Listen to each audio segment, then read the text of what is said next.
It's even hard to read, just to read it flat. Yes, so it imagine is. memorizing it. It's like it's a beast. Mm-hmm. Odo catches 2 Euridians cheating at Dabo. Julian Bashir says it's heresy to even consider the possibility that a prion replication could be inhibited by quantum resonance effects. And Jake Sisko teaches us that the line between courage and cowardice is a lot thinner than most people think. Hey, everybody, and welcome to the 7th Rule with Cirroc Lofton. Hello, hello. We are joined by a very special guest today, director Kim Friedman. Welcome back. Absolutely.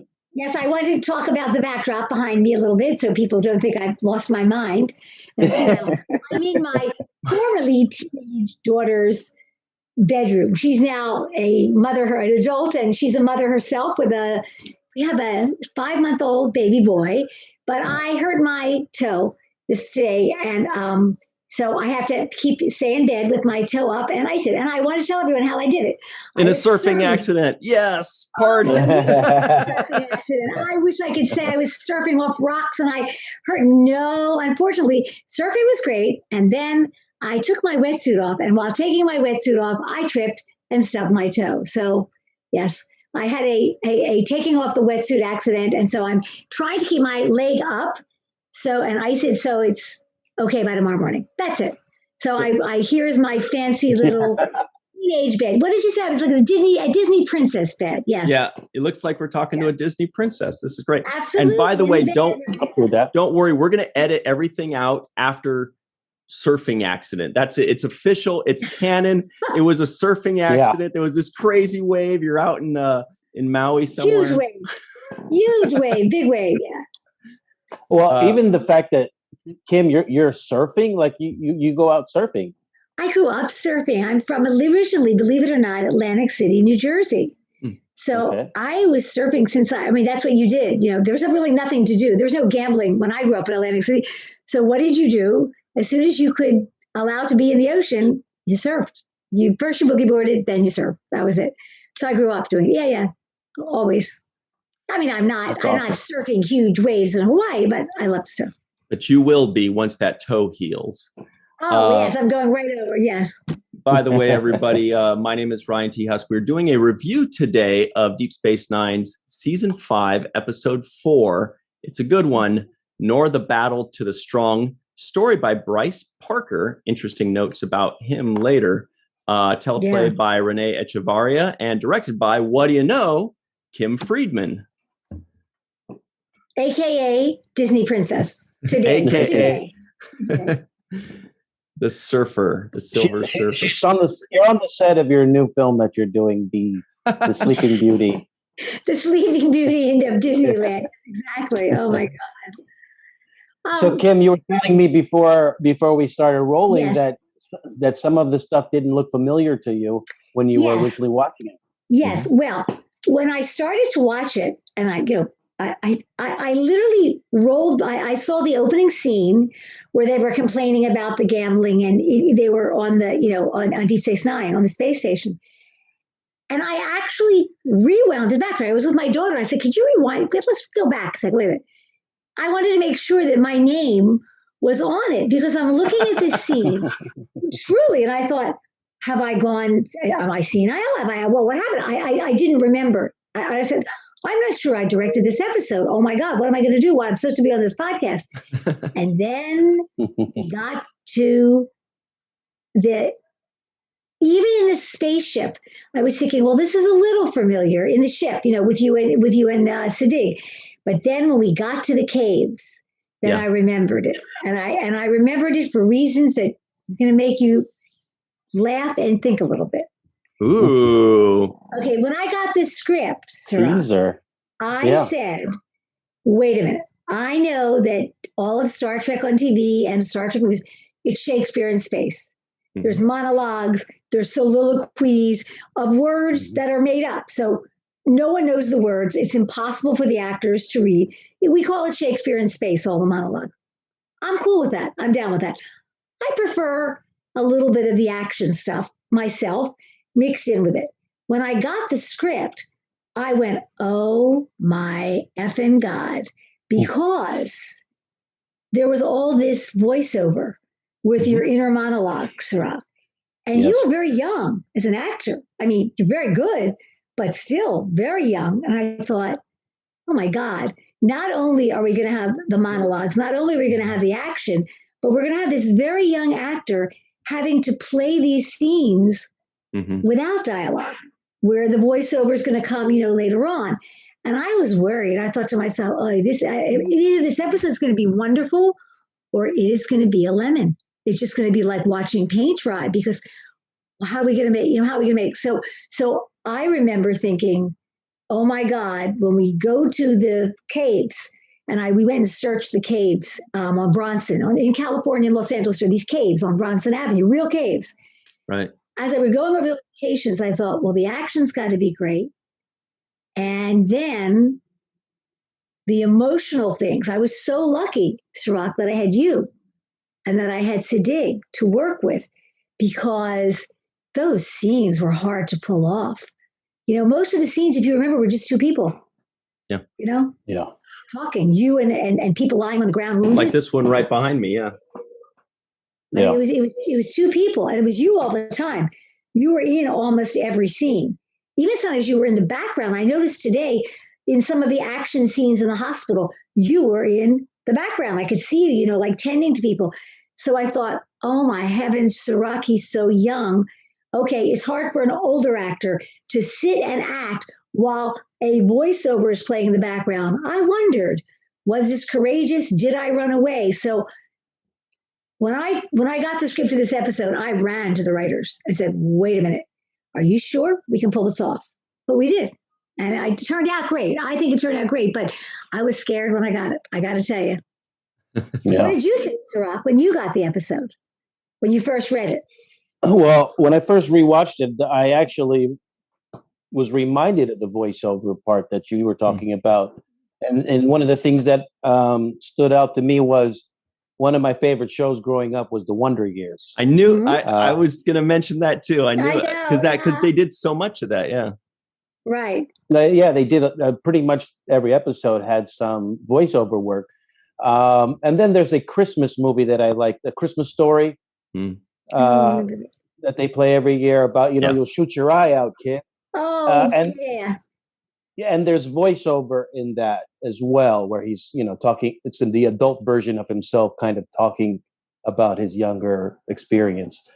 So I do like when it's used, and I like when it's used properly. Those are my two examples of But as shows. an actor, what did you think about it when you read it? I read as an actor, I said this is going to be a lot for me to do, because this was a big. This is my basically starring in this episode, and usually the voiceover work is reserved for like the captains. So right. Or certain logs, like personal logs, captain's log, chief medical officer's log. That's true. Yeah. Right. And Worf, I think I remember him doing one last season, doing his own log. But very, very rarely is it done throughout the show. Right. It's only done at a certain point at the end of the show, captain's log, or in the beginning or the end. Right. Right. And this was all through the show. This was all through the show. Yeah, and there's actually some parts where, like you're describing, where there's nothing being spoken on camera as far as you don't see any dialogue. It's all just thoughts and thinking, but the voiceover is kind of right. Did we? I think we did we play voiceover, or did we just read it while you were shooting? In my mind, you guys were reading, because I think we read it. Yes. Yeah. I think we read the voiceover to you. Yeah. I do think the voiceover was read, because there's certain parts where you just have to react to something that's being said. Yes, of course. And there's no way I think I could have pulled that off without somebody reading. Right. Well, schedule on Deep Space, there wasn't time to go in and pre-record you doing it, and directing you in the voiceover room and blah, blah, blah. So we just read it. I think I read some of it. Sometimes the script supervisor read it, but we read it. But it was very difficult, especially for, not a seasoned actor. You're like, because you don't want to overdo it. And you didn't. Yeah, I think you did great. But when I watched it today, I thought he really was subtle. he didn't, because you can overact, like trying to play every thing that's spoken, every word. And you didn't fall for that. But yeah, I remember looking at the script and really worrying that it was going to be challenging, really challenging for you, because A, is a big story for you, and it's sorry, I mean, it was a big story. B, it wasn't conventionally written, where you have scenes where you're talking about everything. A lot of it was yourself, self-reflection. Very hard to play as an actor, just over. And then the third thing was how to make this come alive, since there was a lot of voiceover and everything. And again, I have to hands off to you and hands off to Sadiq, because and some of the other actors as well that played in scenes with you, because I was lucky. I had really good actors. Yeah, it was really good, because if I had a lot of lemons in that cast, it would have been very hard to pull off the scenes. And speaking of those good actors, there's a few of them that jump out to mind right away. The kid that played opposite me, who was kind of showing me the ropes on triage, I thought he was fantastic. Well, do you have his name? I don't know his name. I couldn't remember which character he was. I couldn't figure it out from the credits. I think his name was Andrew Kavovit. He played Kirby, I think. Yes, I think you're right. Kirby. He was really good. He was wonderful. Mm-hmm. Those. He was. A young Tom Cruise. I know that sounds insane, but he did. He reminded me of like a young Tom Cruise, very young Tom Cruise, almost like a preteen. But I thought he was good, and he kept that sort of sense of he was enjoying it. He was the opposite of you for a while. He was really enjoying it, the adventure and the excitement. He was feeding off of it, and you, of course, were the opposite. Yeah. Here's the guy. It's a little dark, but this is the fellow right here, right? Yes, that's him. Yes. Yeah, he was good. Yeah, he was very good in this episode. The other person that stood out to me was the guy who shot himself in the foot. Oh, wonderful. Oh, and the scene at the end in bed when you come over to him and he says, you understand, there was like an understanding between you. That was a fabulous scene. In fact, that scene, in the writing too, but it could have been like a little quote mark on it. Okay, we'll tie up, nice and neat, the theme of the show. But it didn't. The writing was good. I mean, I thought the acting between you two was wonderful, and it was pulled back.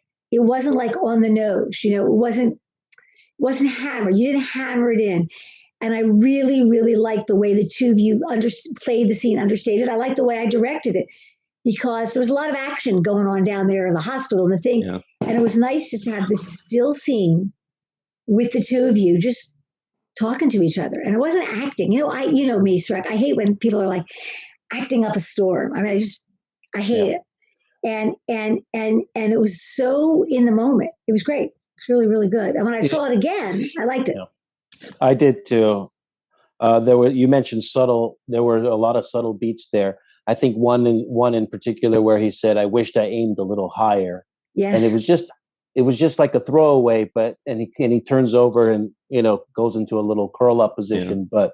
But I just like the subtleties there. I thought it sold me. The other person who I loved was the guy who got shot. This guy who's behind Ryan. Me too. I had to look him up. He was fabulous. He was wonderful. I was just going to say that's something I noticed was that this episode, I mean, it was different for a lot of reasons, and some of which you've already mentioned. Oh. But one of them being that there were a lot of day players. Yes. There were a lot of guest stars. There were. It was just like it was Sid, it was Cirroc, and it was an entirely new cast of characters for one episode. It was it was a universe of new people, of fighters, and the people in the hospital. The woman who played the head, I don't know, nurse or whatever she was, who had the husband in the she was excellent. And I do, as I started watching it, I go, oh, now I remember this. And I remember the terror, we're talking to the writers saying, are you sure? What are we doing here? But I also do remember the casting sessions. And, normally you cast, maybe one person, maybe two that have like a significant, really significant part. These are heavy acting scenes for quite a lot of people in this show. So the casting was quite intense the week of, more than a week, like 10, 14 days of prep. There's a lot of casting going on. So, yeah. Right. There's this gentleman who has been in multiple Star Trek episodes on multiple series as well. There were the three doctors, one of which was kind of showing Cirroc the ropes. There was the lady, right, and there was the Bolian, who I thought was really good with his understated humor and delivery. There's the guy that shot himself. I mean, that's like 5, 6, 7 characters that all have meaty roles. Was like, his voice was just incredible. I mean, I can't remember. I wish I could know his name. He almost sounded like J.G. Hertzler, but he looked completely different. But he had that same, rasp in his voice a little bit. Yeah. The actor's name is Mark Holton. And sadly, the character name is only Bolian. He was wonderful. It's interesting. But he brought that character so much life and made it memorable and stuff.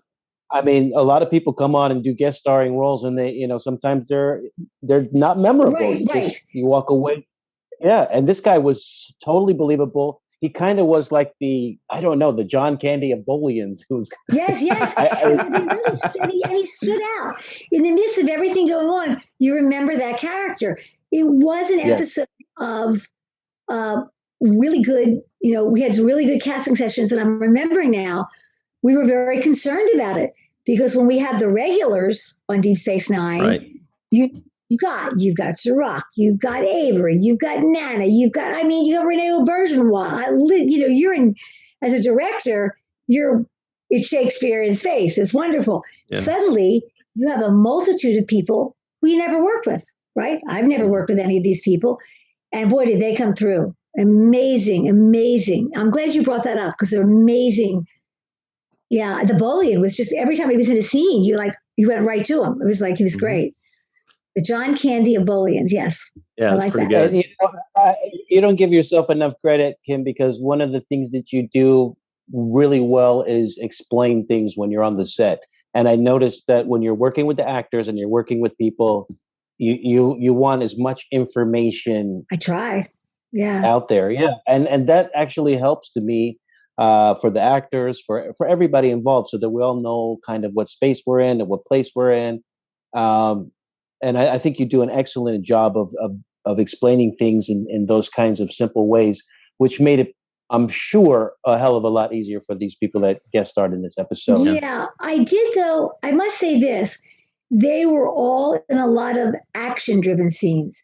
And I always feel badly because I know as a director, no matter how much I try to, focus on the actor, when you're on a television schedule directing and you've got a lot of action work, explosions and running and this and the hospital and running around, you do have to spend a lot of time, more so than in a scene with two people talking to each other, on the camera work. So I always tried as best I could in a situation like that to give attention to the actors, because you have to remind yourself, that's what's going to carry the story, not an explosion. So, yeah, it's hard. By the way, go ahead. Oh, no, go ahead, please. Go ahead. I was just going to say. You're not going to get me this time. By the way, just so you know, and this is for Cirroc too, the caves are real caves, totally uncomfortable. I mean, those aren't soft rocks. Those are real rocks. The ground is not solid. I was really worried about Cirroc and Sadiq running through the grass and the trees because we just found like places on the hillside. It wasn't like, it's not like a movie where you manicure the set and you have very nice pathways for the actors to go. I was keeping my fingers crossed. When we did a location scout, we tried to find the safest places to run and the rocks in the cave, but it was a very rugged location. So that's also made it very hard. You probably, because you were younger, maybe didn't think of it as at all dangerous, but it was not the easiest location. Yeah, you were there. No, it's funny you say that because I remember as I was watching this episode, there's a scene where I'm rolling down the hill, or I'm like tumbling down. And I'm pretty sure I volunteered for that. Like, yeah, I'll do that. Yeah. And then as I'm watching it, I'm like, I don't think I'd do that today. That's Oh, yeah, no. There were rocks. And I mean, when you location scout, I try to go over every path and I try to do the blocking that I'm going to give the actors and the camera people. I'm usually with one of the camera people and we talk about it. So we're going to do down this hill, but like, do I roll down the hill first? No, I don't, And so my fingers were crossed though, because it was really rough terrain. It's very rocky, very hilly. It's the Hollywood Hills and it's not manicured there at all. And then there are these caves that are real caves with dirt bottoms and rocks on the bottom and rock all over. So yeah, go ahead now. It's your turn. Well, that's actually exactly what there were two things. One was that I said that I was going to want to talk about the stunts more extensively after the break. But right now I wanted to finish up talking about the location, which you actually were bringing up anyway. Do you remember if there were any other choices when you were kind of picking where to do this shoot, or was it kind of Bronson Caves or bust? Or was it just like a perfect place that you said, we don't need to look anywhere else? Well, I knew the Bronson Caves and the location manager certainly knew the Bronson Caves because we're not the first movie that is shot there. But I also knew the Bronson Caves and I said, wow, I think it would really be good. One of the things about the Bronson Caves that is so great is that, there are not a lot of caves in LA close to the studio too, because we want to be close to Paramount and Bronson Caves is literally up the hill from Paramount. One of the edges of the Paramount lot is on Bronson Street. Mm-hmm. So you have to drive up into the hills. That made it very attractive for us time-wise. But the other thing about the Bronson Caves that is interesting is they're pretty big. You can walk in them. There are some places you have to duck, but you can pretty much walk in a lot of those caves. And I wanted to do action. I wanted stretchers going and people moving and running. And so I knew those caves also with a little bit of ducking down in places. Especially for Cirroc. Yes, for Cirroc, yeah. Really, you could run through. And I also knew that it was easy to get permits, to shoot up there. But what I was worried about was I didn't really know the bramble, I guess you would call it, the brush around it, where Cirroc had to go down a hill, where there were explosions, where they were running, through things. And we had to find spots that were safe, safe, as safe as we could think that they were safe. So, yeah. But I think we certainly went up and scouted it. We didn't say we're going to use the Bronson Caves, but once we looked at it, yeah, that was it. And actually, the only other choices in LA like that, there are some old subway tunnels that I have shot other things like this in, old subway tunnels that look old, they look old. We've had to mask certain things. And some of these tunnels aren't used anymore because there was like a prior trolley or subway system or something. It's more downtown LA that we use. That's one section. And then there are just road tunnels that you can only shoot in at night, actual like tunnels under Mulholland Drive and stuff. And they can be, with set design and props made to look, okay. But if you got a cave, that's the first choice. And it's right down the street. That's so perfect. Right down the street. And I knew it, the camera people knew it. And once we got up there, I started planning, I said, oh yeah, this was no need to look any further. And the other places all need to have, set dressing brought in to make it look more like rustic, and we'd have to have two locations. So yeah, it was Bronson Canyons was a quick yes when we got there, and we looked around. We were there a long time. I remember we went once location to pick it, and then I went back on the weekend, I think by myself, to plan my shots. And I remember it was like, oh my God, the cameramen are going to kill me. I mean, it's just like, where do you put the camera, the dolly? We did a lot of handheld stuff because it was just too hard to put track down and stuff like that. So yeah. Well, we're going to take our quick break right now. For everybody at home, we're talking about the caves. I'm going to do a quick share screen here. If you recognize this is the Batcave, the infamous Batcave. It's also been used in the past in other Star Trek episodes, like the one, I can never remember what it's called, but it's Star Trek The Next Generation, where Beverly and Picard are kind of joined at the mind. And every time I say that, everybody yells out the title. I'm like, I'm sorry, I don't remember it. But so this is it's an iconic location, and it worked just perfectly for this episode. Yes. When we come back, also, I want to talk more about Cirroc and the acting too, if we can. Oh, we will. Yeah, me too. Good. Usually Cirroc's like, oh boy, here we're going to talk about but now he's like, all right, I'm ready for it. Here we go. Oh, no, you got it. I don't mind. I don't mind. All right, so we'll take a super quick break, and we'll be right back on the seventh rule. Hey, everybody, we are back on the seventh rule with Cirroc Lofton. Hello, hello. Also joined by superstar director Kim Friedman in her Disney princess bed. Yes, I'm in my daughter's Disney princess bed. Long story, stub toe, surfing accident, but not really. I stubbed my toe. Hello, hooray.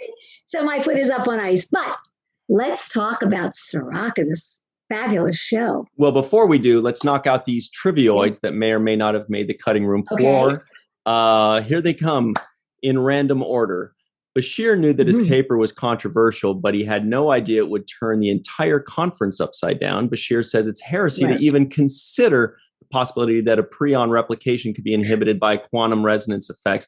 Bashir and Jake get distress call from the Federation colony of Agila Prime. Quark makes a terrible decaffeinated Ractigino.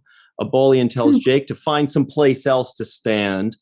Odo catches two Euridians cheating at Dabo. The Rutledge and the Tecumseh are heading things up for the counterattack against the Klingons.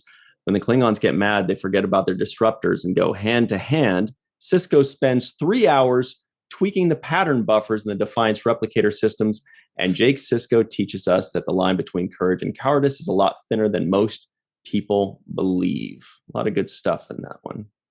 So, wow, that was an unbelievable recap. All those words. I'm impressed. I only knew what half those words meant anyway. No one does, but it's okay. You make them work. I just want to say something.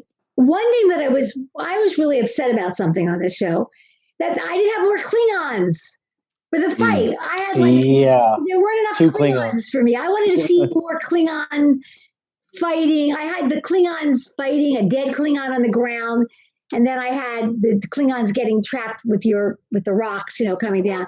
But I do remember saying, "Wait a minute, I got an episode with Klingons, and I'm only going to have a few." I was disappointed. I love Klingons. I wanted more Klingons. So that's that. More Klingons is always better. That's more Klingons. My role in life. That's my goal. My motto now. More Klingons. More you can Klingons. never have too many. Yes. No, there's as I was watching this episode, there's a line in there that kind of sums up, where I'm at in this episode as far as mentally, and that is, I brag about being 18, right? I think Bashir says, Bashir's like, you're too young, you can't come on this trip, and I hit him with, I'm 18. And I'm a big boy. That's it, man. I'm a man. I'm man now. I'm ready for anything. Yeah, and that's exactly what a child would say, right? Somebody who's a kid. I'm old enough to stay up late. Of course, I'm old enough. Yeah, I'm old enough to do this or do that, and so that actually kind of sums up where I'm at. Actually 18 probably at this point. I'm sure they matched it up, but I felt like this was a young Jake kind of going through his old experiencing manhood in this really toughening situation, right? He even says at some point, I'm a Sisko, as if, because I am a Sisko, I'm genetically prone to survive disasters and be a hero, right? I'm the emissary. So I like son. those. Right. So I should be able to kick ass and take names. That's just what I do, or that's what we do as Siskos.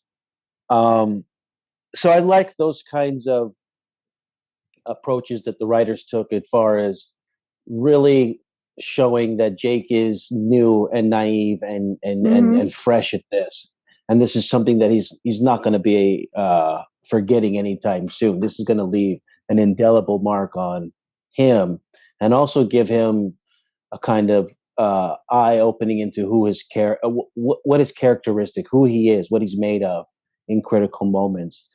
And I thought that's one of the big lessons in this episode, because I think at the end of it, it says, on one hand, when it came down to it, I ran, but in another hand, Yes. and it was all about survival, right? So it all came down to survival and the choices that I had to make to survive and what I thought I had to do to survive. And those things can either appear to be cowardly, or appear to be courageous. Mm-hmm. And I love the way that they did that episode is writing this particular theme, because I think DS9 does such a good job at coming up with these themes of morality and touching upon them and explaining on them. But I wanted to ask you, Kim, this is such a confined space. So we're doing this triage. It's not big. It's small, tiny. It's a tiny space, but yet you made it feel like there was a lot of things going on. I wanted to talk a little bit about how you do that. How do you trick the audience into thinking? Okay, but first I wanted to say something about you and the acting. I have to say this. Well, first of all, there was one thing that we haven't mentioned yet in the writing, which is it was a terrible choice of Siddiq. Siddiq should not have taken you, right? Yes. Dr. Bashir should not have taken you. I understand not without permission. So, in my opinion, permission, he would call back and say something. That would be the right thing to do. That was Dr. Bashir, a little bit of a wrong decision. Once you were there, though, and it was very interesting. I kind of. I don't bring this up facetiously, but the Wizard of Oz, there's the Cowardly Lion, the Bert Lahr character of the Cowardly Lion. And I actually talked to the writer, Renee, about this a little bit, because it's a significant character in that he doesn't think he's brave, but yet he is, in his own way, that he is brave. So here is this young person who shouldn't be in this position, and what he's doing, even though he thinks he's being cowardly, is very brave. And what he's doing what I felt as a director, when you ran, because you did run, you ran the opposite direction. I hope to show that. It was hard, though, because all the bramble looked the same there. But when you ran away from where Bashir was, to me, it was survival. I didn't even think it was really an act of cowardice. It was instinctual. Instinctual, survival kicking in, and a very adult thing to do, because what good would it have done if you had been blown up? You couldn't have helped Bashir then, right? So if the explosions were all happening in front, which they were, I would run. So I thought that was a really good survival instinct to do, and really wasn't cowardly. I understand, though, why you, as a young man, would think, wait a minute, I'm supposed to be with Bashir. I'm supposed to be helping him bring the generator back. I understand, but I didn't think it was. The second thing I will talk about the cave and the tiny space, but I want to talk about your acting. How old were you when we did this episode? Do you remember? I'm sure I was 18, 17. You were just 18. Yeah, you were that age. Yeah, I think you were just about that age. Yeah. Again, I will have to say that you were superb in the scenes where you were talking to someone. And I expected nothing less, because I'd worked with you, enough. So I knew that you're a wonderful actor and you could do the scenes. I was very impressed that you were able to pull off, again, the scenes with the voiceovers, because those were the scenes really questioning your masculinity, if you were old enough, if you're mature enough, if you're really a Sisko, all of those things. Well, I mean, to me, that's an incredibly hard thing for any actor to do. It's reacting. They say acting is reacting. Well, what's the ultimate reacting? You're reacting to your own voiceover, not even being your own thoughts. Your own thoughts being voiced by or some script supervisor, reading it to you. So I thought that was a huge challenge, and I was really impressed with the way you did it. And now, many years later, looking at it, I was even more impressed. So I better start seeing you on TV soon. That's what I got to say. We went through that. Now, let me talk. We were in a tiny space. It was a little space. There were spaces where I'm 5'5.5", and I couldn't even stand up. And it was, so what I did was the way to look like there were a lot of people in a small space is you cram lots of movement. I did catch one mistake. I caught one extra and the bullion running away and then appearing in the next thing. There was one little, the only way I could do this was I constantly had people moving in and out. We need a tie for Kim Friedman right here for that thing. This is the nitpick tie. When we find a tiny little hysterical. nitpick, it's the nitpick tie. No, that's a great one. Nobody noticed that. Anyway, please continue. All right. So anyway, so you have people. What I did was I had people constantly streaming in, and I had, remembered which way they went in, and then had them streaming back in, with new stretchers. And sometimes it was the same person on a stretcher, just face up, and then they would come back in with a new stretcher, and it was the same person, but it was face down, and we put a blanket over them because you can't have unlimited extras on a budget, But I constantly, while scenes were going on, had the same people, triple people in, out, moving, up, down, machines, so that there were constant movement in there. So it seemed like there were other rooms. Now, where they were going to was probably outside and right back in. I don't remember exactly. Right. There was no room for them to go anywhere. So probably they went through an entrance, came right back to another entrance, but I constantly had motion going on. So it seemed like people were in different places, but they weren't. That was the only place we had that time. So I feel as a director, you're in a tiny space, pack the frame. You want the composition, you want the frame to be packed with people. Cirroc is talking to someone like that's wounded on the floor, have stretchers going by, blocking him sometimes. People blocked him while they were talking. People behind going out, in. That's how you get the feel of, a lot of people in a tiny space. Just pack the frame constantly.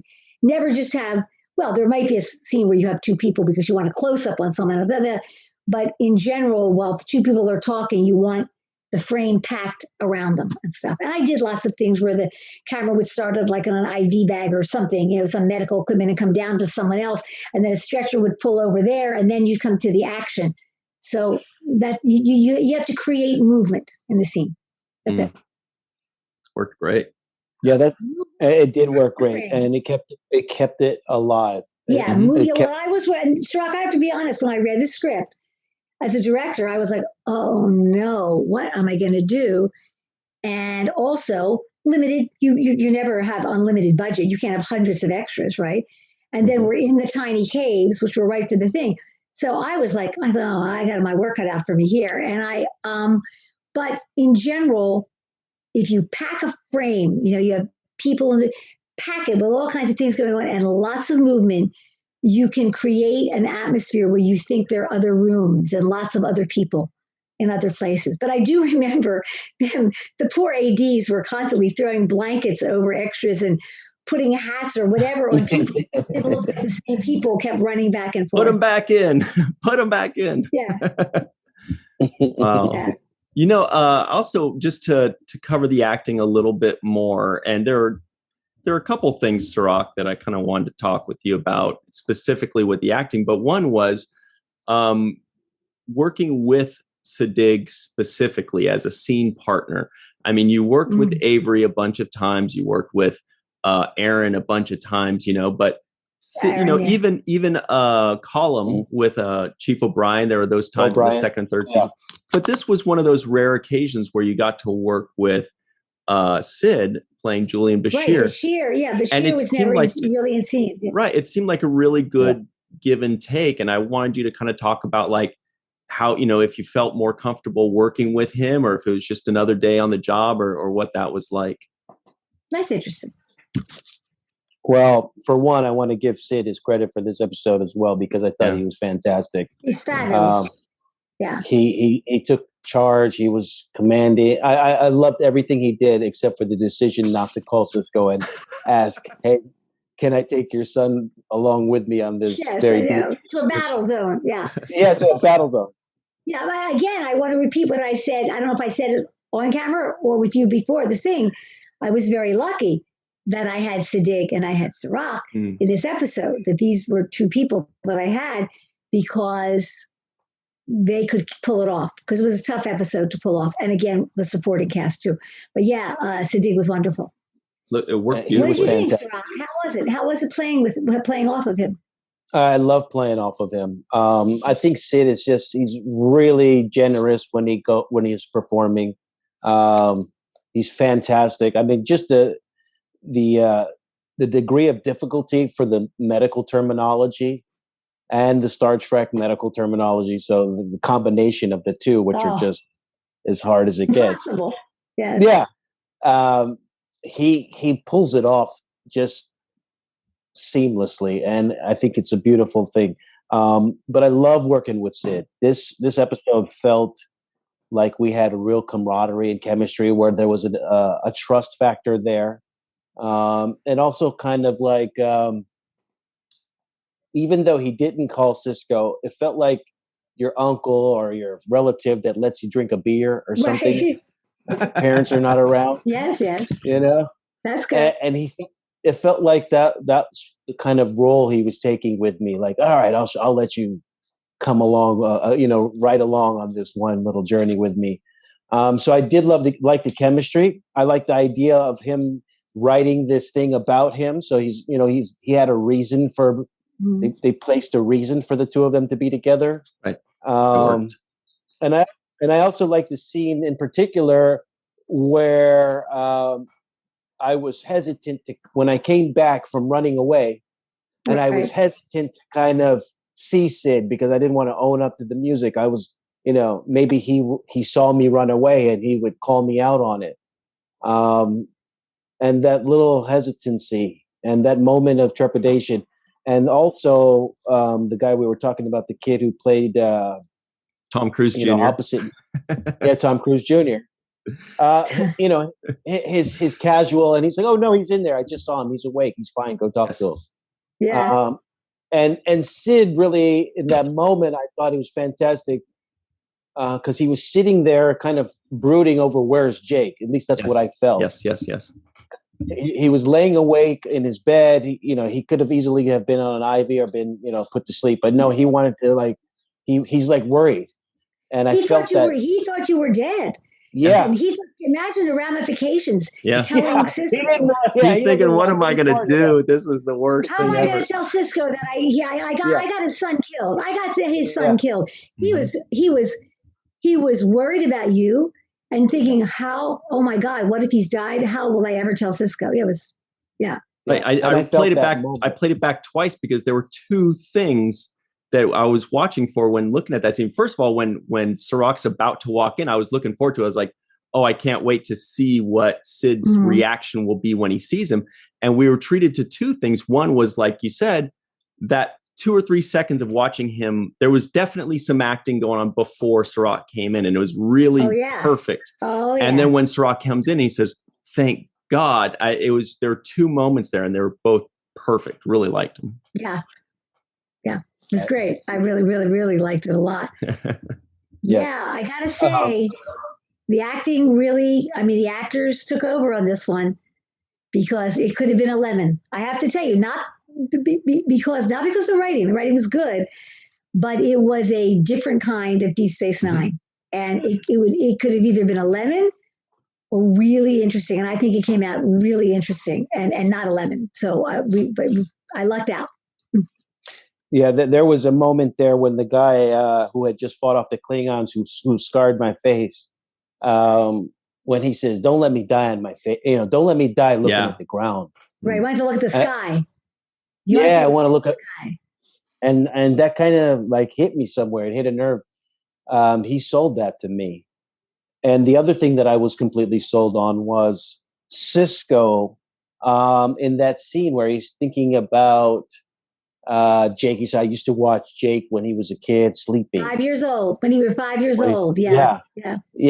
And all of us as parents have had that moment where we sit there and we just watch our child sleep, and you think about all of the things you want for them, and you think about what they're going to look like, because they always change in their looks, and there's so much that you have going on in your head. But he says in that moment, he says, no matter what, I wasn't going to let anything bad happen to this child. And we've all had that kind of moment where that's your job as a parent. Like I can't let anything bad happen to you. I have to be here to protect you. I'm going to be here to make sure you get back up. I'm going to make sure that you don't put yourself in a position that's going to compromise you. So those were all moments that I really felt were hit hard in this episode. And I want to credit Renee for the dialogue. There was a lot of good dialogue in this particular episode. Very good. Renee did a great job writing this. And I believe me, I went into Renee like, just, okay, Renee, you got to help me here. This is like, and I know I love the scenes and stuff, but I said to him, are you sure we're going to pull this off with the voiceover? Because there's a lot of voiceover in the show, a lot of Jake writing, and thinking about it. And he was very confident about you, Cirroc. He said, I know he can. And I said, well, he's got the chops, but there's a lot of it. There's a lot. I said, I hope that, I was also worried, not just about you pulling it off acting wise. I was worried, was there too much voiceover in terms of you writing this article about Bashir? Was there going to be too much of that and would it weigh down the action? But I thought it was the perfect blend. Looking back at it now, it's easy to look at, but it came out really well. But again, I'm still was amazed when I just watched it again today before we started this. And I have to say, what's interesting? My daughter, who was a kid at that point, she was 7 or I don't know, 8 or 6, whatever. She watched it with me this afternoon. Yeah. And we were watching it together. And she said, wait a minute. She said, how old was he? And I said, I think he's 17 or 18. He was a teenager.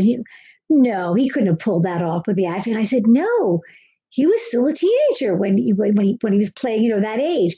It was very, very, very impressive. Very impressive acting work for you at that age. And to piggyback on that, by the way, that kind of leads me into another thing. Not on top of the acting, Cirroc, there were stunts involved. Now going down that hill, okay, I actually had to look that over 3 or 4 times. I'm like, they picked somebody that looks almost exactly like Cirroc. I was not able to tell it was you, other than my own logic saying there's no way they would risk that. but they did. That guy did a perfect job. But there were some stunts that you and Sid actually did do, like when you're walking out of the caves and there's the explosion and you drop down to your knees. I mean, that is a stunt. And I had to watch that a few times. I said, there's no way they can let these guys do that without knee pads. And I had to look really closely to see the little bump in the pants. They were thin knee pads because you guys have tight pants on. Like you didn't have like the big turtle shell skateboarder knee pads that people usually use for stunts. You had this thin little thing. Do you remember any of that? Yeah, I do remember that. And actually, there's another point there where I jump over the desk when the Klingons are kind of approaching, and I jump over to escape fire. I remember those small stunts. I was working with Dennis Matalone, obviously the great stunt coordinator. Oh, my Dennis Matalone, our wonderful stunt coordinator. I love him. He's amazing. But, at the time I'm 18, so if there's one thing I can do, it's something physical. I can jump, run, fall down a hill. You said there's a stunt person on the hill. I know. No, I think you did it. He ran down that hill. He insisted. I remember. Really? So that's why, because I went back 3 times. I was like, how did they find somebody that looks exactly like him? So it really was you. Him. That was me rolling down that hill. I remember that. I actually wanted to roll down that hill. I insisted that it was me. I said, no, I'm going to do this. And nobody talked you out of it. I remember Dennis. Wait, Dennis had to convince me. Dennis Matalone, my Danger Dennis. Yeah, he had to convince me to let you do it. I said, what are you talking about? He's going to break something. And then, they convinced me. And you did it. You did it. Wow. I did it. I pulled it off. In the line of Avery Brooks, who's done way more stunts than I have. That was pretty simple and pretty easy. The difficult part, more than the physical thing, is the small things and those moments where you have to portray certain emotions or have small intimate conversations with people. Yeah. I think the best thing that I took away from this episode was what Sisko says to Jake at the end. And I love the way this episode ends on a wonderful scene. a wonderful scene. The two of where you're actually, he's reading the story of what had just occurred. And I think Sisko says something to the effect of, the real courage is looking inside of yourself. Right. And that was like just fabulous. So great. Yeah. There was one other thing though that I have to say. You're a young actor. You're 18 years old. You're working a lot in Deep Space Nine. You were in lots of episodes, lots of scenes. But you were surrounded by, I think, by the way, and some people have sort of said, really? And I said, oh, yeah, one of the best acting ensembles ever assembled in TV. I mean, Renee Auberjonois, you don't get better than my wonderful, dear departed Renee. I mean, my God, Tony Awards and blah, blah. Avery, my God, like a giant. Nana Visitor, who I, by the way, worked with before Deep Space Nine in several plays. Fabulous actress. Colin, one of the best British actors. I mean, just read Siddig. I mean, you just keep going on and on. They just get better and better. So as a young actor, it's wonderful in every episode to be surrounded by this wonderful cast to anchor you in scenes. Well, in this episode, Cirroc didn't have that. He didn't have he had Siddig in some scenes, but really most of the scenes were with these guest stars who he had never worked with before. And that's hard for a young actor of 18 to be in not one, but like three or four different actors playing scenes. I was very concerned going in about that because not that I think you ever use the cast around you as a crutch, but how wonderful it is to play scenes with such seasoned actors. It's a wonderful thing. Now you're with guest stars who I thought were wonderful or I wouldn't have cast them, but I've only seen them in one casting session. You don't really know what they're going to do. You get surprised sometimes for the better and sometimes for the worse. I hadn't worked with any of those people before. Now they're on a set and you're in multiple scenes with actors you've never worked before and you're 18 years old. So rolling down a hill. Well, no, the rolling down a hill was easy. I remember telling Ira, I remember going into Ira and saying, Ira, he's fabulous. He's pulling off all these scenes with these guest stars he's never worked with before. And I mean, I was amazed at how good you were in each of the scenes. And Ira, the producers were all just like, yep, he is doing it. Because that's tough. It was a different episode. You didn't have your cast, and also the cast you were used to working with around you. You're 18 years old. Suddenly you were all these new actors. It was like having new scene partners in an acting class. You did really, really good. Thank you. I want to credit everybody that you mentioned earlier. I had the greatest group of people that I can learn from, and you learn by osmosis just by being around such a talented group. And it's not just the people in front of the camera, but it's everybody involved behind the camera as well. Absolutely. It's the writers, it's you, Kim. It's everybody who's contributing. I had really good mentors and teachers to learn from. And if there's one thing that I was really good is being a student, that I can take credit for. That's great. So I was very good at studying and learning from these people. But I also think the writing was there. There were things as I was watching that I felt like if I could re-perform, I would do differently. But I will chalk some of that stuff up to being young and inexperienced. Yeah, you're 18. Yeah. But there are things, there are beats that I wish I could play differently, or moments that I would obviously change. Of course. Yes. That's what we do. We're critical of ourselves and we find those things, those small things. But as an overall, I was pleased with the episode. I thought it was fantastic. I want to ask you a quick question. Were you ever in an episode that Renee directed? Because I know Renee was directing some episodes. I was dying to go to the set one day. I wanted to watch him work because he's such a good actor. I thought, wow, I want to see him work as a director. But I was always working on something else at the same time. I never got to see him. Were you in any of his episodes that Renee Auberjonois directed?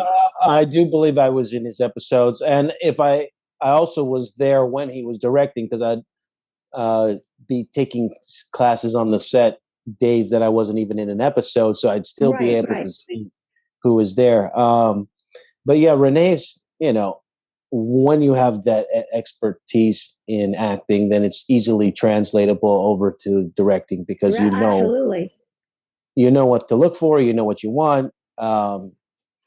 Avery is another example of somebody. Avery's a wonderful director. I did get to watch Avery. Yeah. I did get to watch Avery direct. He's a wonderful director. Wonderful. Absolutely. And I think that just having that extra acting background just makes it so much easier for the directors.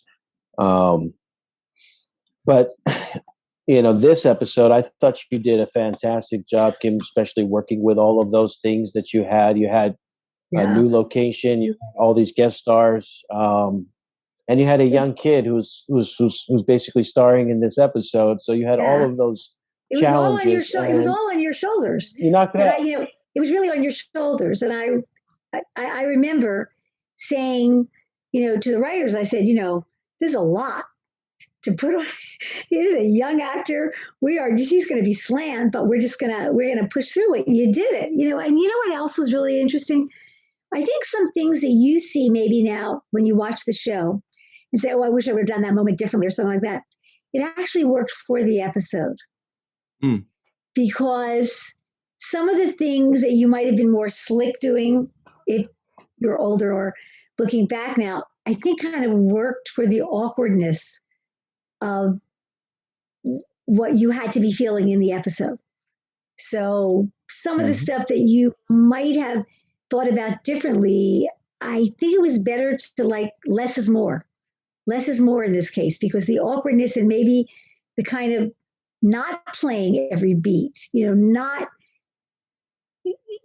were moments where it was like you didn't know what to do. I think that worked for the episode. I really do. So even though you may look at it and say, oh, I could have done this or I could have done that, I think you pretty much nailed it.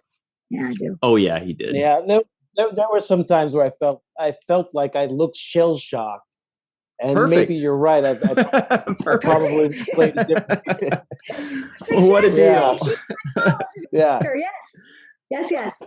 So we do have to run and go to our free-for-all in just a second here. I do want to give a special thanks to Carmen Shamwell, PJ Tomas, TJ Jackson-Bey out in Missouri, Bill Victor Arucan. I was pausing there.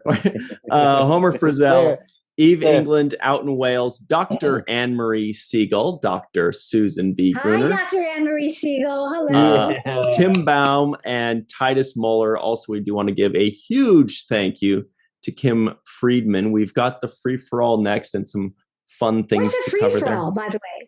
Well, you're about to find out. I can't wait. Well, thank you all very much. We'll see you on the other side on the free-for-all. Always remember the 7th rule. Hello, everybody. Welcome back to the 7th rule with Cirroc Lofton. This is the free-for-all. Director, superstar Kim Friedman, Surfer USA, has decided to stick around for the free-for-all. Also joining us, Eve England out in Wales, Dr. Susan V. Gruner, Dr. Anne-Marie Segal, Melissa Longo, TJ Jackson-Bey out in Missouri, and Scott Jensen. It's time to have more fun. Also, real quick, a few things we didn't mention because we had so much to talk about. You guys noticed that there were 3 NAMs today. I got 2 of them. I know Molly mention. And Keiko were in there. Right. Non-appearance mention, that's a NAM. That's when people talk about a character that didn't actually appear. So we feel like they should get a little credit. The other one was a little bit more subtle. Anybody know who it was? One of Dax's old hosts. There was a bunch of those. The character was not mentioned by name, but Sisko did say, my father, blah, blah, blah, blah, blah. So Joseph Sisko gets another NAM. Yes. Very cool. We love him. Anyway. Yeah, actually, Odo said something to him about it, right? He's like, did your father do that? Yeah. Odo was like, you're an old man. Does your father still worry about you? Yeah, exactly. Oh, yeah. I don't think that ever goes away as a parent. You're always going to be worried. Never. So, Eve, you were asking a couple questions before we started recording. Did you have a couple more observations to throw at us? Yeah, so just before, I just thought it was really interesting how someone, as a young, actor, how Cirroc sort of found trying to set the sort of scene for that, because it all was all very believable. It just seemed very traumatic. So it was more just about, how you sort of get yourself in that mindset. And then the second question was, what was the impact, if any, of that? Which seemed fairly traumatic on the screen, whether there was any impact, and whether that sort of had an impact on you, Cirroc, after the episode, at that sort of young age. That's a good question. I think the biggest thing was for me when I first got the script was the amount of responsibility that I would have. Usually you get your portion of a load, and each actor has a relatively something that's manageable. But when you're featured in the episode and you're in most of the scenes, then that's like, okay, this is my real challenge. This is the time for me to step up to the plate and really have to be there on set and constantly available, like somebody like Avery is on a daily basis and episode to episode basis. So it is a lot to chew off for somebody my age at that time, but I was looking forward to it. And I think that the Visitor episode prior to this gave me a little bit of confidence or boost that say, okay, well, now I'm ready to take on the what Tony Todd did in The Visitor. I'm ready to take on the role of carrying this episode. So it was a challenge for me. I was excited about it. I also get excited about working off the set. For some reason, just being on location, I feel like adds an extra element of reenacting, something to react to. Because you're actually in a location, you're actually somewhere. It's different than, the red light outside of the studio door or the stage door. It's more like this is the place. We're here. So that also adds to it. It makes it a lot easier. And then Kim is such an awesome director. She's has these motherly instincts. She's so professional. She has all her ideas in her head. She knows exactly what she wants. So there's so much guidance there as well. So there was a lot of factors that made it easy for me.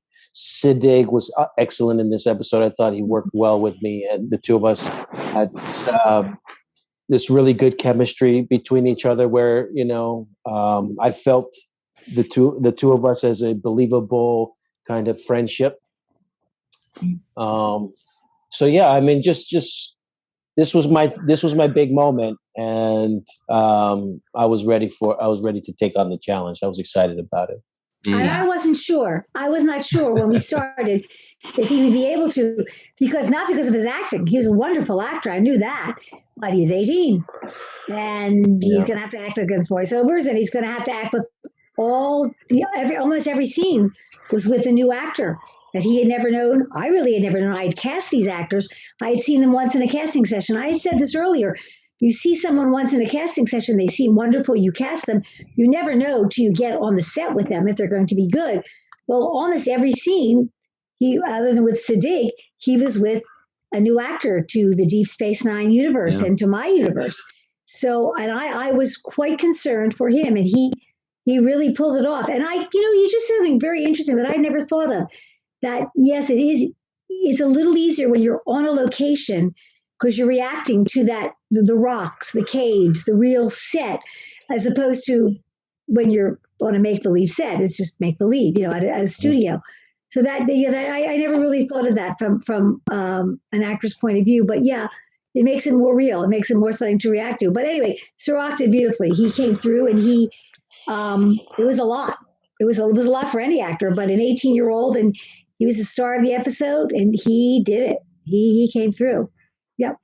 Did they cut any of that voiceover stuff down, or did they just kept it the way it was? Do you think did they reduce any of it? Because there was a lot of voiceover. Nope, they didn't. No, by the way, I wanted them to reduce some of it because I thought it was asking a lot of you but they didn't reduce any of it. No, he said, I really want this to be a different kind of episode, Renee. He wanted it to be an episode where, you were writing an article, and he wanted to see the thought process. Also, he's also a writer, right? Renee is writing the episode, is also how a writer thinks about it. And then with the real world crashing in on this sort of writerly, conceit.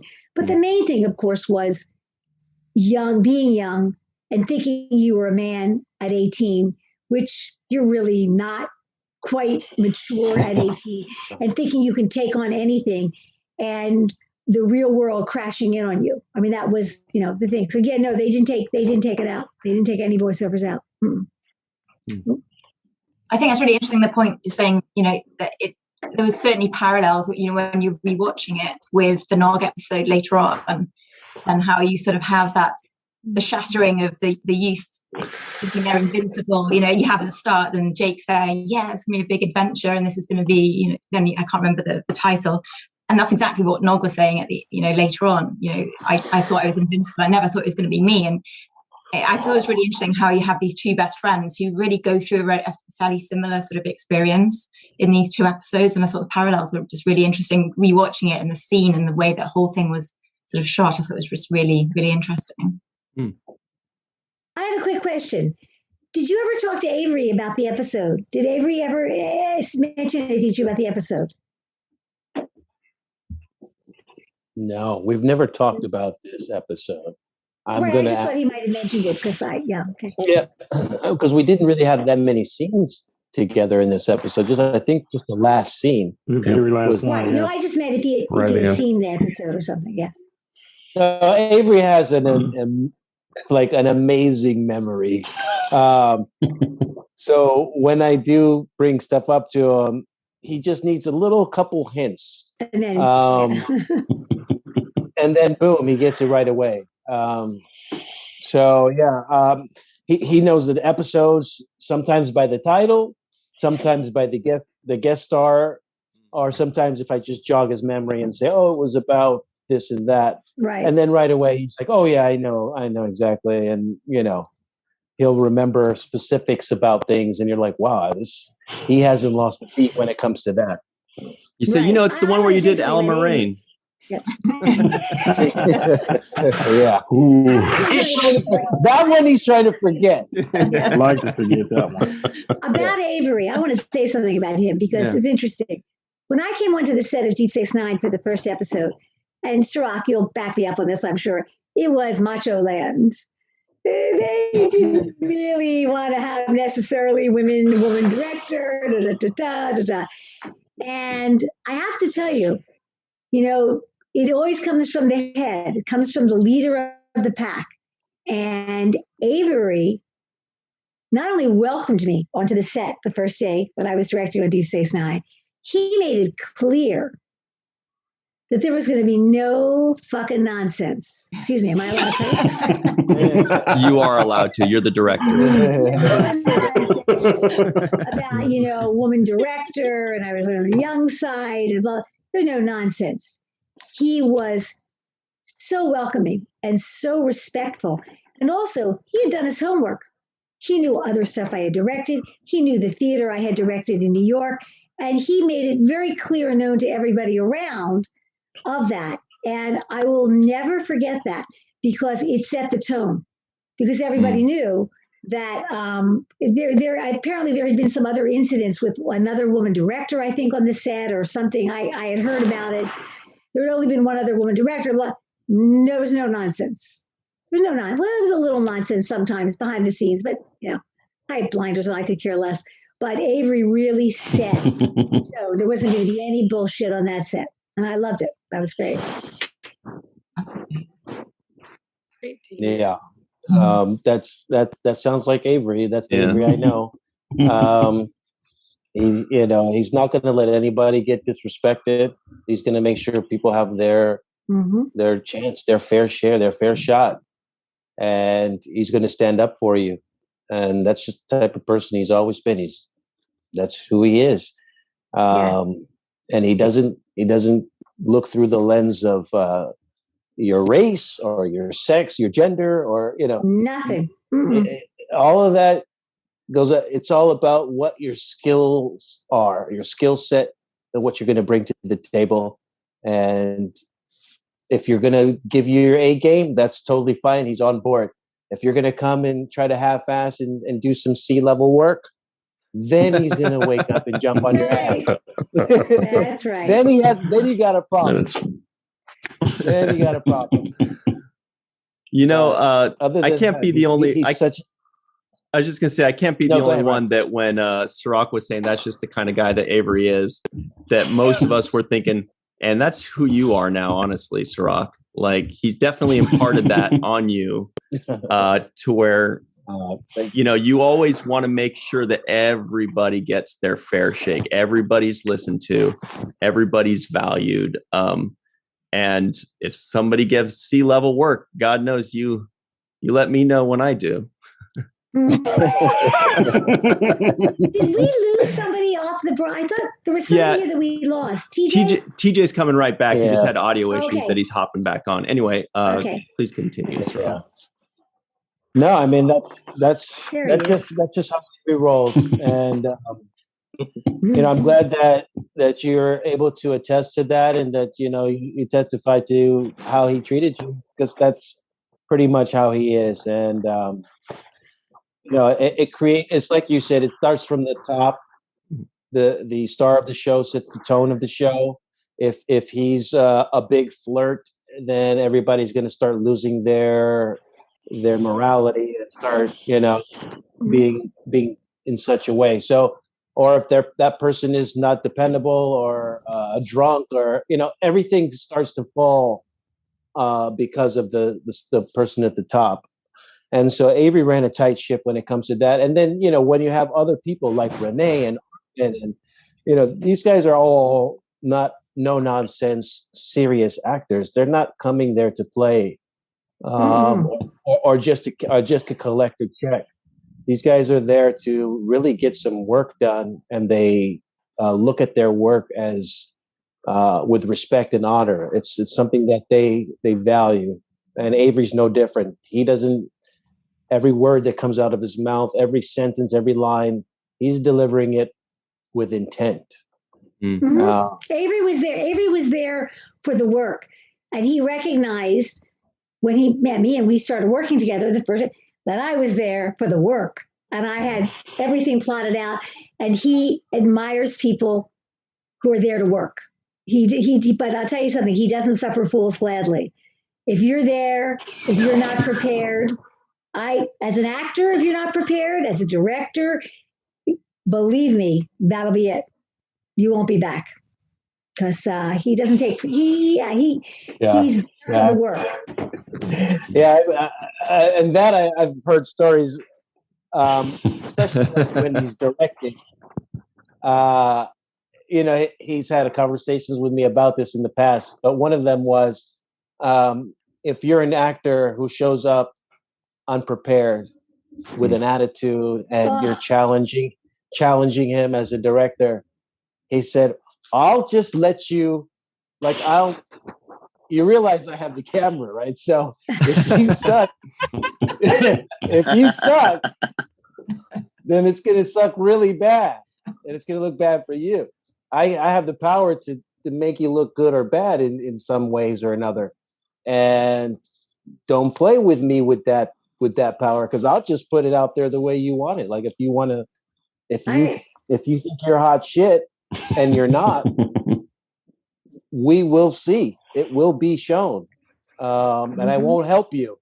I'll let you fail on your own. I won't help you if you're this kind of hot shot type of person. That's right. But if you're somebody who's, eager, and that was one thing about Aaron. He's like, he wanted to learn. He's like, am I doing it right? Like, can we rehearse the lines?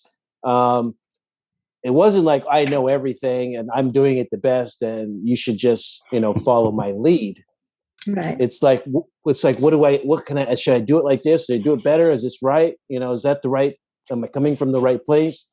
That kind of mindset is what you want to approach it with, not like I know everything. Right. The work, do the work. Yeah. Yeah. Do the work. Renee would be humble. Renee Aubergenois had to come in at 2 a.m. and 3 a.m. to get that makeup on his face. In fact, there were some nights where we would work night or we had a night shoot somewhere, and we'd be leaving late at night, and I would see Renee, pulling up for the next day's shooting to get this incredible makeup and stuff. And, he wasn't there to play. He was there, and with that incredible, I was watching one of the scenes he was in today, and I saw his blue eyes, behind me, and I thought, even with the inches and inches of that, he couldn't eat, by the way, everybody knows this.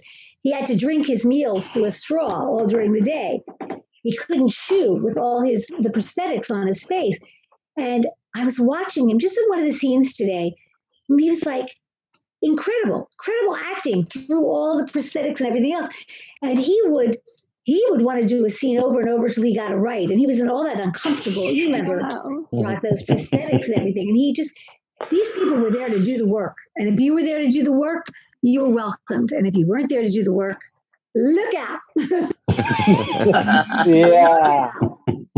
Yeah, you're on your own at that point. But yeah, I remember at the end of the days when they'd say, "Okay, Renee, you're wrapped for the day," and that was the moment when he could peel off this bottom part of his prosthetic, awful. And sometimes he'd peel it off and just like buckets would just drench down.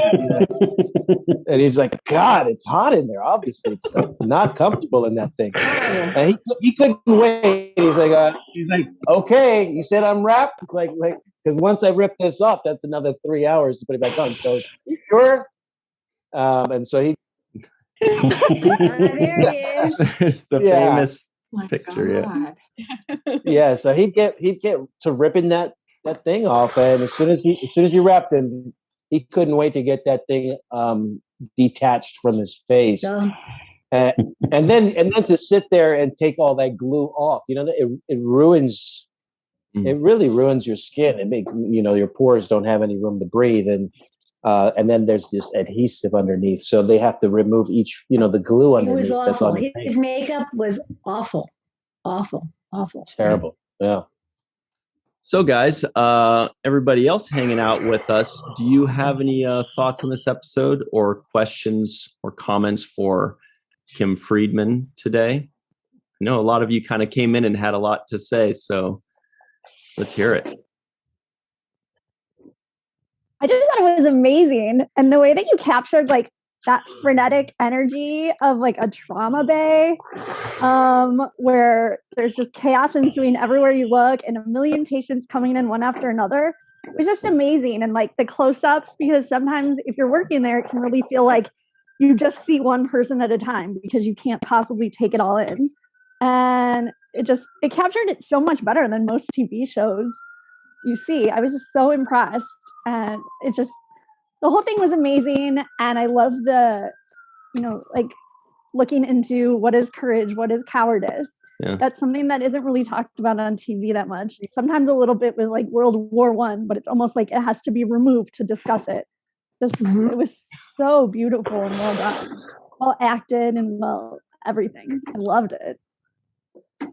So moving. I'm glad you also liked, as a director, I'm glad you liked the trauma in ER, because oh my gosh, it was so much like when I was doing trauma in DC, like I worked on Saturday nights at bar time, and the crap that would come in like one after another was like, at some points like we would max out on bed and people would be in the hallways with like gunshot wounds, and it just felt so much like that, and it captures it so well in this episode. I'm glad, because we didn't have a lot of extras. We talked about it before.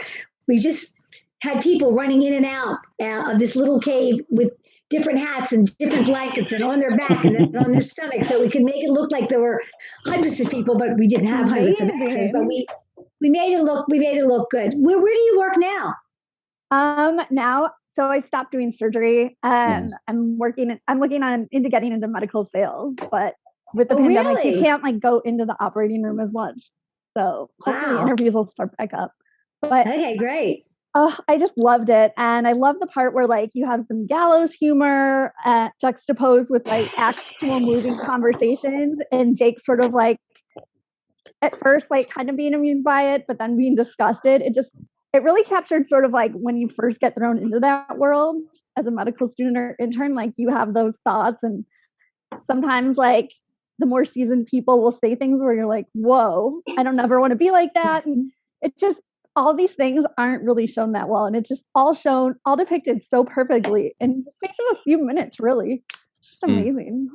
Okay. I thought it was amazing from my perspective of being used to seeing dead people all the time. And I thought Cirroc really did an unbelievably good job. The look on your face when you walked into the room where the body bags were and everything. I'm used to seeing that, but not an 18-year-old child is What not do you used to seeing. Sorry, I don't know everyone here. What do you do that you see dead people all the time? She's a murderer. The live movies I see all the time. I see dead people all the time. It's such an expense, but I'm a forensic entomologist. Oh, I see. Okay, good. And we do have, as Anne-Marie knows, we do use gallows humor frequently to lighten up the situation. Add a little levity. Or you lose your mind. I'll Sometimes bet. what you see. And I was pretending that I was crying, but I really was. I literally, before I came on, I was just watching the end of the episode. I just watched it tonight. And I'm just amazed. It's very dark, this episode, but it seems so real. Yeah. And A+, I give it a, I don't care what the IMDb score is. It's 100. Yeah. This is a Anne-Marie 15 always out of 10 reminds us. episode. Yeah, and you go from one extreme, like Eve said, from one extreme to the other that Jake goes through. He loses his innocence in this episode, I think, and it's absolutely done so well. You did a great job, and I'm so glad a woman was the director of that. Well, I was very lucky though to have Cirroc and Sadig and all of the wonderful guest actors that came in, because we really had a great cast. I was very lucky because, as I said before, this episode was a different one, the way it was written and the way we had to cast it. So I got lucky in the acting, in the actors, because Cirroc was wonderful, Sadig was wonderful, all the guest people were wonderful. So it really helped because this episode had to have really, really good actors in it. I mean, it would have really fallen on its face if it didn't. Yeah, I agree. As I was watching the episode, I pulled up IMDb to see who, the people that I didn't know were, especially the guy that's sitting behind Ryan. Right now that scene is what made me pause and pull up IMDb. I'm like, this guy nailed it. And he's in a lot of other Star Trek series, right? Yeah. And the guy that was carrying bodies with Jake, that guy, I think, nailed it as well. Yeah. They all nailed it. This is one of my favorite Deep Space Nine episodes because I'm not someone that's used to being in a battle space or seeing bodies or trauma that way. And so every time I watch this episode, I feel like I'm on this journey looking through Jake's eyes and seeing these things. I mean, we all watch the show, and from Jake's standpoint, he watches these people go out and do these things and come back and tell the stories of what happened, but he hasn't been in the situation himself. Like he said, he's on the station when it's attacked, but his dad's there, and I mean, he's not looking a Klingon in the eye, shooting a disruptor at him while he's hiding under the table. And he's not running. He's not the guy that's got to try to bring the generator back, with the bombs going off, in the air around him. And so I really, really, really feel like I'm on that journey with Jake because I haven't been. I mean, I've been in some situations, but nothing like that.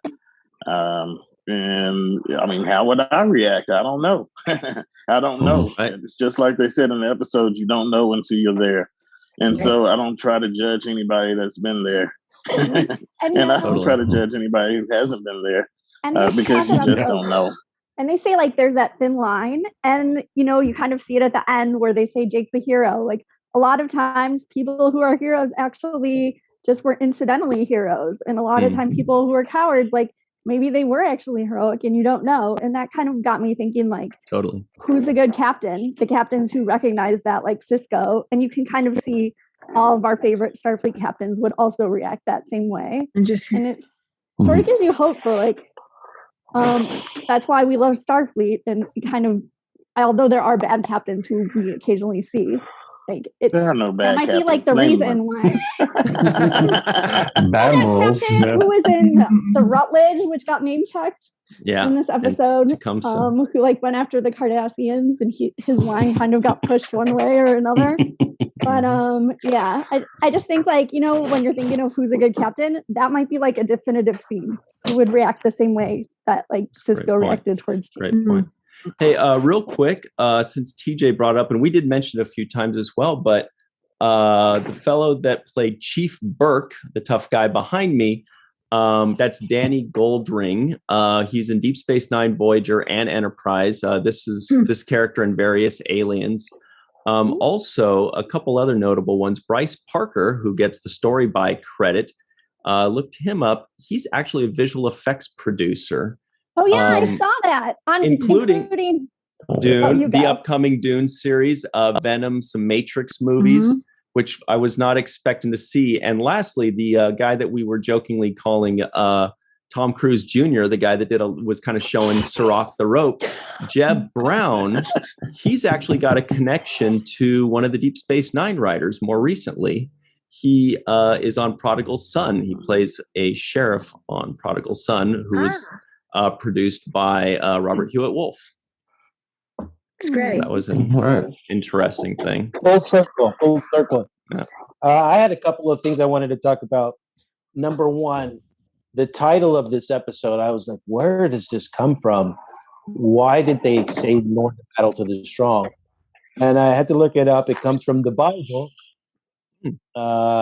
Ecclesiastes 9:11. And so shout out to whoever dug that Bible quote up to put on this title for this 9 episode. I thought you were going to say shout out to the Bible. Yeah. Oh my God. The quote that I'm reading says, I have seen something else under the sun. The race is not to the swift, nor the battle to the strong. So that's one. I knew that, by the way, Cirroc, because the first thing I had a wonderful directing teacher at NYU. And he said to us, and he was in the theater department, not in the film department, because I was in the theater department mainly. And he said, when you look at a play, at a film, whatever you're going to direct, a TV show, look at the damn title. No one ever looks at the title. You look at the title. And I have found surprising themes, things that have guided my work in theater, in TV, by looking at the title. So I did look up the quote before I directed the episode. Yeah. Yes. So you know that it's a Bible quote. I don't know if our audience knows, but I just learned this. I'm actually happy to know that. Interesting. And the second thing I wanted to bring up that I don't know if it's been mentioned before or if it's been talked about with you, Kim and Renee, but the thing that jumps out to me when I first read this script, saw this episode, and think about this theme as a storyline, is the book, one of my favorite books growing up, which is called Red Badge of Courage. I don't know if any of you have. Yes. Yeah. Taken that. So to me, this is the television. This is Star Trek's version of Red Badge of Courage. Yeah. Nice. Yeah. That's a great parallel. It is. It's also, to put it in kind of context, there's also a, how would I describe it? There's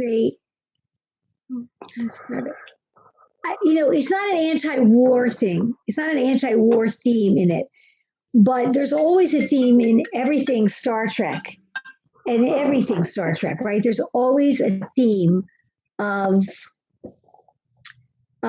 we're looking for a better galaxy, a better planet, a better universe, a better system where we're all going to be at peace. Where we're not at war with each other. So I think that there was also something in this about, they kept saying at different times, we're going to look back on this and no one's going to remember this. Right? It was said twice in the episode. Yeah. No one's going to ever remember this battle. No one's going to remember this battle, this war. I thought that was really interesting that they put that in the episode too, because it really does make it seem futile that people lose their lives to get named in battles and wars that, 50 years, 100 years, no one remembers the battle. No one remembers the battlefield, and no one cares about who was killed that day. And I love that they put that. I think it was 3 times, maybe 2 or 3, that they mentioned, no one will care about this. No one will care about this. Yeah. So we've got just a few minutes left here. So if anybody has any final thoughts or final questions, throw it at us. The only thing I was going to, sorry. Go ahead. No, you go ahead. No, I was just going to say that I wanted to continue to echo the thoughts that Anne-Marie was talking about, and how this episode explored the idea that courage and cowardice aren't one or the other. It can happen to you in a split second. Both things, courage and cowardice, can happen to you at the same time.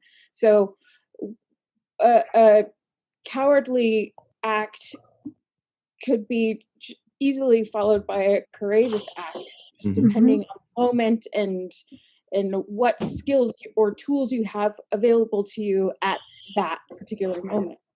So it's not so easy to label a person as a coward or a hero, because they could be both. Right. So, and I think this episode explores that theme really well. It's a little hard to digest too that like Starfleet still has court-martials.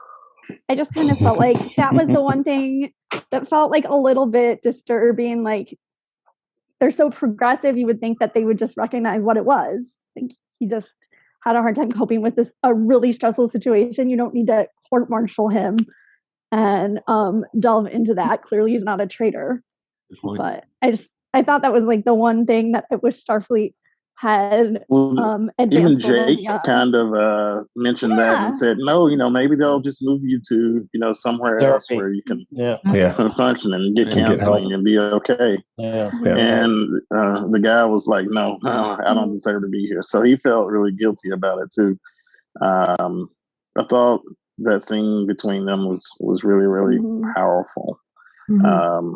With him recognizing that, with them both recognizing that, we kind of, have these same kind of feelings about, what's going on and how we reacted to it. And nobody else gets that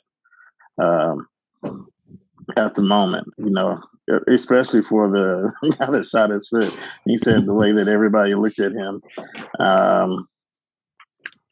was something, but Jake didn't look at him like that. So there's some learning in that. I think what Jake went through is not all negative. He was able to connect with this person who was also in a pretty bad place. So, there's some compassion and learning there as well. Yeah. And then just lastly, really fast, even the introduction, the science in Deep Space Nine is so incredibly elegant. And I was just really impressed by like the very advanced organic chemistry versus like protein folding, like disturbance by resonance. It's just such something about prions. Yeah. Well, yeah, and like messing with the disulfide bonds, or like the quaternary folding. It's just amazing what they throw in. 90s Star Trek is just blows my mind with the science and how ahead of time it was. even just throwaway things like that. And I was like, Jake, be quiet. I want to hear more from Dr. Bashir. You watch your mouth. Oh my God. Yeah. Or I want to hear both. Yeah, just amazing. And also, you wanted to hear about the peptide anomalies, huh? Yeah, I wanted to read that article that you were going to write up about the conference. But also, if anybody knows of any good Deep Space Nine outfits for babies, if you could put that in the comments, because Kim Friedman had asked a while ago, like if I knew anywhere for Deep Space Nine merchandise for Little Max. Yes, I'm trying to get I want to see Star Trek stuff for little babies, but especially Deep Space Nine, like a Snuggly or something. I can't find anything. I want to see a baby in a Quark outfit. I think that would be a little hat, ugly little hat on at the ears. Well, I do have a picture of Kate with her ears. With the yes, I have that picture of her where they put the ears on her. But I would like to get a baby Deep Space Nine. I can't find anything. I'll just have a T-shirt printed with it. That's what I'll do. Cute. All right. So if anybody knows of anything like that, tell us in the comments section below, and we will send it over to Kim, and then she will tweet out pictures of her baby, baby, our little minor. Yeah, 9.5. You know what? I will be Instagramming it. I shut up with tweeting. Really, tweeting is I'm gonna stick to Instagram for now. Yeah, got it. Yeah. Cirroc's all over Instagram too. He'll see it for sure. Yeah. I'll stick. Yeah, me too. Stick TikTok is on the gram. We call it Gram. Gram. Gram. Yes. All right. I think that's about it for us today. Real quick, some Trekkian nomenclature, which is kind of the stand-in right now for when they say something IAN and then something we recognize. There was Cartalian fever, Tarkalian condor, and Rugalian fever. So there are 3 of those today for everybody scoring. There's also Tarkalian tea, I know. Right. Yeah. And let's not forget the caffeine-free Frappuccino. The Corcagino. Oh, man. Oh my gosh. That was great. Yeah, you know, Bashir's decision-making can really be questioned because, one, he takes Jake alongside him, and then he's like, we have to get medical regenerator. We have to cross. It's 2 miles or 2 kilometers that way. Jake, you want to come with me? Like, you got it. Here you go. You got it. Yeah, here you there's go. only a bunch of Klingons shooting outside. We're going to take an 18-year-old there. Yeah. And why did they just park the Defiant or the runabout like right outside the cave? Just over. Why not just park it right outside? Anyway, all right. So we got to run, guys. But thank you all so much for joining us, Dr. Susan B. Gruner. Thank you, Kim. Eve England, Melissa Longo.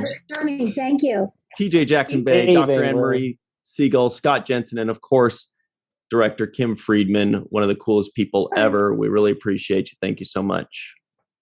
Oh, cool. That I like. Now I'm cool. I can't wait to tell my daughter. You were surfing USA. That's cool. Yeah, that's right. That's right. So cool. All right. We'll see you all next time. See you later. Disney level on She's the next kitchen. Always remember the 7th rule. We better end this quick.